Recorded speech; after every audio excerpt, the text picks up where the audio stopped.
এক লোকের বউয়ের সাথে ঝগড়া হয়েছে, সে আর কোনোদিন বউয়ের হাতের রান্না খাবে না। তার বউ অনেক জোরাজুরি করলো কিন্তু সে খাবে না। সে বাড়ির পাশের এক জঙ্গলের একটি গাছে উঠে বসে থাকলো। লোকটার রাগ ভাঙানোর জন্য তার প্রিয় খাবার পোলাও এবং গোশত রান্না করে তার স্ত্রী সেই গাছের নিচে রেখে আসলো। কিছুক্ষণ পর সেই জঙ্গলের মধ্যে এক চোরের দল ঢুকলো তাদের চুরি করা মাল ভাগ করার জন্য।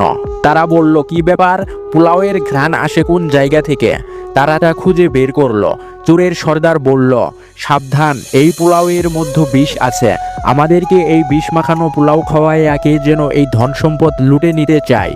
তারা দেখলো গাছের উপরে একজন লোক বসে আছে। সেই চোরের দল জোর করে লোকটাকে গাছ থেকে নামিয়ে বলল, চোরের উপর বাটপারি, বেটা বিষ মাখানো পোলাও খাওয়াবি আমাদেরকে, তুই খা তোর বিষ মাখানো পোলাও। লোকটা বলল, ভাই, এটা বিষ মাখানো পোলাও না। এই কথা বলা মাত্রই এক থাপ্পড় দিয়ে লোকটার গাল লাল করে দিল। লোকটা বাধ্য হয়ে তার বউয়ের হাতের রান্না খেলো।